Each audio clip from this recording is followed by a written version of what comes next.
हाँ जी, यहाँ लिखा है generalized the following transaction in the books of a trader. Illustration number 2 को देखिएगा मेरे बच्चे। Generalized the following transaction in the books of a trader, कि ट्रेडर की बुक में जो भी ट्रांजेक्शन लिखी गई है इन्हें जर्नलाइज करो। सबसे पहले जो इन्होंने लिखा है ना 1 अप्रैल 2020, इस 1 अप्रैल 2020 में डेबिट बैलेंस क्रेडिट बैलेंस दे रखा है। फिलहाल तो इसे भूल जाओ, फिलहाल इसे भूल जाओ। अभी हम इसकी बात बिल्कुल भी नहीं करने वाले, ठीक है ना। अभी हम बात करेंगे इसके नीचे वाली ट्रांजेक्शन्स की, ठीक है। ये जो आपको दे रखा है अप्रैल 1 से लेके जो भी अप्रैल 30 तक दे रखा है, ठीक है। तो देखो ऑब्वियस सी बात है, यहाँ पर पहले मैं लिखूंगा रूल।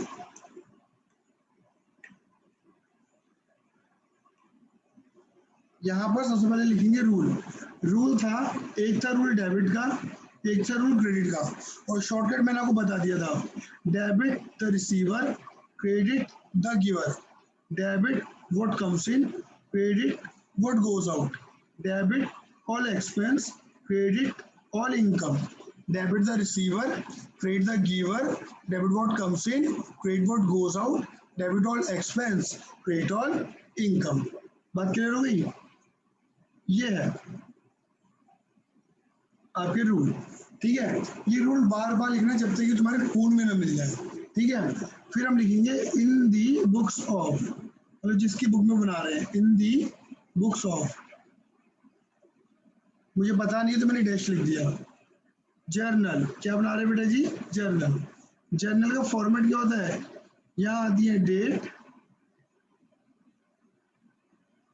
बड़ा सा होता है पर्टिकुलर, बहुत पतला सा होता है LF, amount debit, amount credit, ठीक है। ये फॉर्मेट होता है। लाइन वगैरह मैं नहीं खींच रहा, आपको बताइए वैसे, ठीक है। अब आ जाओ एक ही क्वेश्चन को पढ़ते हैं और करना शुरू करते हैं। देखो आप पहले अप्रैल 1 पढ़ना, ये जो अप्रैल 1 एरो देखो मेरा एरो, अप्रैल 1 यहाँ लिखा है परचेज गुड्स वर्थ रुपीज 50,000। ध्यान से पढ़ना मेरे बेटा जी, पहले बता के चल रहा हूँ। Purchase goods worth rupees 50,000 less 20% trade discount and 5% cash discount, full stop. Paid 25,000 by cheque and balance in cash. एक बार दोबारा पढ़ लो। हमने गुड्स परचेज करे हैं 50,000 रुपए की, 20% का ट्रेड डिस्काउंट है, 5% का कैश डिस्काउंट है। पेड 25,000 रुपये बैंक चेक के थ्रू पे कर रहे हैं और बाकी बचा हम कैश में पे कर रहे हैं। आ जाओ देखो, देखो भैया ये देखो, पहले तो बेटा मैं आपको ये बात क्लियर कर देता हूँ कि डिस्काउंट दो तरीके के होते हैं। डिस्काउंट दो तरीके के होते हैं। देखो क्वेश्चन को करने में समय लगेगा क्योंकि मैं इससे रिलेटेड काफी सारी बातें बताता हुआ चलूंगा जो आपको पता होनी चाहिए। डिस्काउंट दो तरीके के होते हैं, एक होता है मेरे बेटा जी ट्रेड डिस्काउंट और एक होता है मेरे बेटा जी कैश डिस्काउंट। ट्रेड डिस्काउंट और कैश डिस्काउंट। बेटा ट्रेड डिस्काउंट वो डिस्काउंट होता है जो हमारी सेल को इंक्रीज करता है। इंक्रीज सेल, हमारी सेल को बढ़ाता है। जैसे दुकानों पे, फ्लिपकार्ट पे, अमेजोन पे होता है ना डिस्काउंट डिस्काउंट डिस्काउंट, उससे क्या होता है कस्टमर आए, सामान को बाय करे और हमारी सेल इंक्रीज होगी।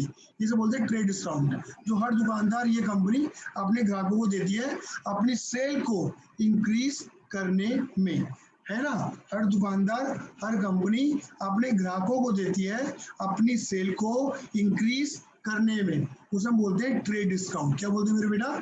Trade discount. Now what, now आता है मेरे बेटा कैश डिस्काउंट। कैश डिस्काउंट क्या होता है? Help to receive, help to receive cash, cash fastly, fastly from debtor. मतलब ये वो डिस्काउंट होता है कि अपने ग्राहकों से जल्दी पैसा निकलवाने के लिए जो हम उन्हें डिस्काउंट देते हैं उन्हें हम बोलते हैं कैश डिस्काउंट। अपने ग्राहकों से जल्दी पैसा निकलवाने के लिए जो हम डिस्काउंट देते हैं उसे हम बोलते हैं कैश डिस्काउंट। सपोज अगर मान के चलिए कि सामने वाला बंदा मुझसे सामान खरीदा है 1,00,000 रुपए का, ठीक है, उसने बार्गेनिंग करके मुझसे 90,000 में डील कर ली, ठीक है। तो जो सामान मैं लाख रुपए का बेचना चाहता था उसे वो मैंने 90 का बेच दिया, तो 10,000 का डिस्काउंट दे दिया। बट सामने वाला बंदा कहता है कि भैया मैं तुम्हें 90,000 बाद में दे दूं। मैंने कहा तुम एक काम करो, मुझे अभी दे दो 85,000 रुपए, 80,000 दे दो, मामला खत्म करो, लेकिन रुपए मुझे अभी दे दो। तो आप देखो, पहले मैंने डिस्काउंट दिया उसे 10,000 का, तो वो था मेरे बेटा कौन सा, ट्रेड डिस्काउंट। बात क्लियर हो गई।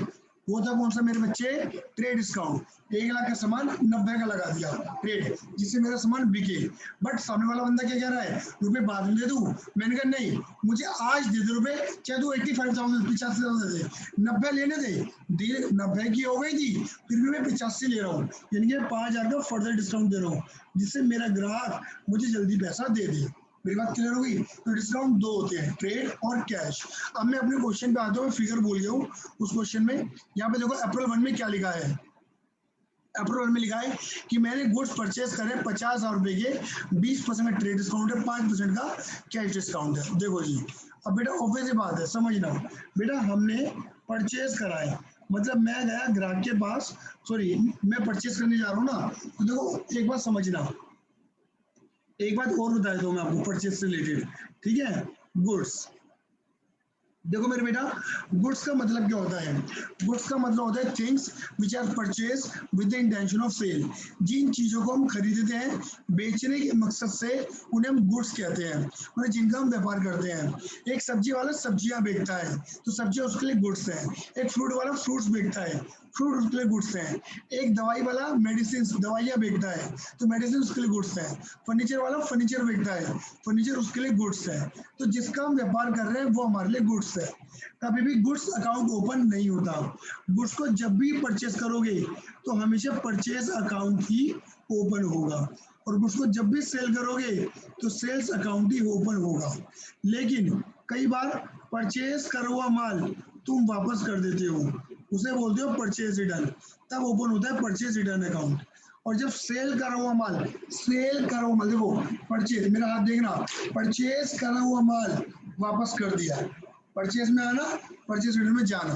सेल करा हुआ माल, मेरा हाथ देखो जा रहा है, सेल करा हुआ माल वापस आ गया, वापस आ गया, दैट इज सेल्स रिटर्न।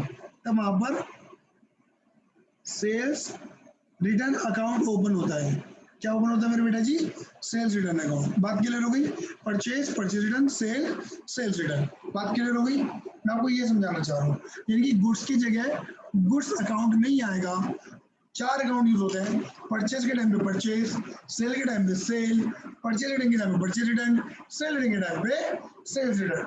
ये अकाउंट आपके ओपन किए जाते हैं। बात क्लियर हो गई। अब देखो, मैं गया परचेज करने, सामान खरीदने, किसके पास, दुकानदार के पास। मैंने बोला भैया सामान कितने का, दुकानदार ने बोला सामान 50,000 का। मैंने बोला हाँ, मैंने क्या बोला, हाँ ये तो बहुत महंगा है, थोड़ा सस्ता कर दे। मैंने बोला हाँ बहुत महंगा है, थोड़ा सस्ता कर दे। मैंने बार्गेनिंग करी, बार्गेनिंग करने पे उसने मेरे लिए सामान सस्ता करा। उसने क्या करा, मुझे दिया ट्रेड डिस्काउंट, वो दे दिया मुझे कितना परसेंट, 20%। उन्होंने बोला ठीक है जी, 50,000 का 20%, तुम 10,000 कम दे देना, लाओ 40,000 दे देना। तो 40,000 में हमारी क्या हो गई, डील हो गई, डन डनाडन। मैंने 40,000 में सामान परचेस कर लिया और सामने वाले बंदे ने बेच दिया। लेकिन जब मैंने बोला कि मैं तुम्हें रुपए बाद में दे दूं, उनने बोला ना ना ना ना ना, रुपए तो मुझे अभी चाहिए, तो 5% का डिस्काउंट और ले ले। तो उसने क्या करा, उसने मुझे इसके ऊपर देखो, अब पहले ट्रेड डिस्काउंट दिया जाता है, फिर कैश डिस्काउंट, यही सीक्वेंसिंग होती है। पहले ये आता है, फिर ये आता है, अगर ये है तो लिखो, नहीं तो जीरो होता, ठीक है। अब कैश डिस्काउंट, मैंने बोला कि मैं 40,000 रुपये बाद में दे दूं, उसने बोला नहीं, चाहे तू 5% कम दे दे, लेकिन रुपए अभी दे दे। तो भैया 5% किसका, 40,000 का, याद रखना 20% लगेगा इस पे, 40% लगेगा इस पे, इसका 5%। मतलब उसने बोला तू 2,000 कम दे दे, लेकिन अभी दे दे। हमने कहा भैया सही है, 2,000 कम देने का मौका है, दे दो भैया, क्या दिक्कत आ रही है। अब इसमें क्या हुआ, इसमें लिखा है थोड़ा पैसा मैंने चेक के थ्रू दिया, यानी कि बैंक के थ्रू, और बाकी बचा पैसा मैंने कैश में दे दिया, बाकी बचा कैश में। अब देखो कितना दिया, एंड में पढ़ो, 25,000 रुपये चेक में, बाकी कैश में। 25,000 रुपये। कितने रुपए? 25, यानी कि 38,000 में से 25,000 रुपये चेक में। बाकी देखो कितना बचा, 38 में से 25,000 हटा दो, 38 में से 25,000 हटा दो, 13,000 रुपये। बात क्लियर हो गई? 13,000 रुपये। बात क्लियर हो गई? इस तरीके से हमने करा मामले उधर। अब मैं आपको एक चीज बताना चाहूंगा, देखो एक बात समझना, वत्सल मुझे सिर्फ एक चीज बताना मेरे बेटा, मुझे बता, मैं जब अपने दुकानदार के पास गया था, मैंने बोला सामान कितने का बेचेगा, उसने मुझे कितने का बोला वत्सल? 50,000। 50,000 का बोला। क्या मैंने 50,000 में खरीदा? नहीं।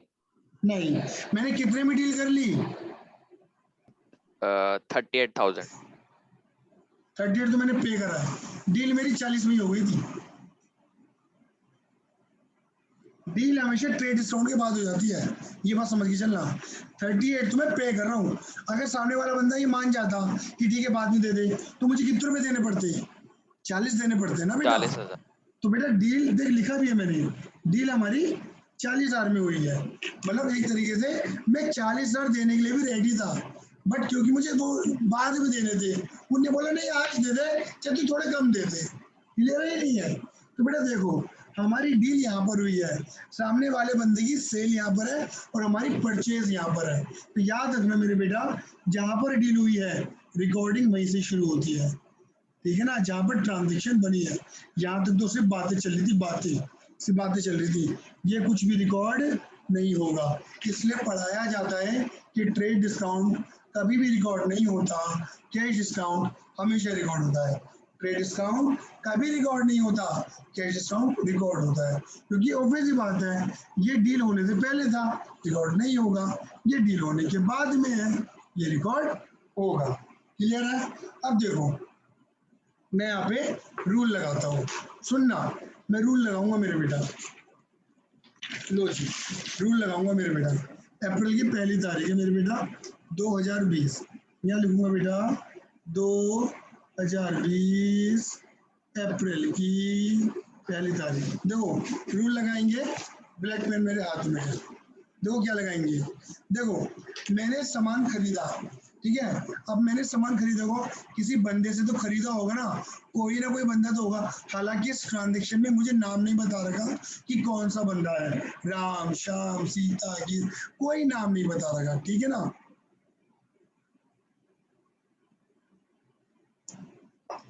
कोई नाम नहीं बता रखा मुझे, ठीक है, लेकिन कोई ना कोई बंदा तो होगा।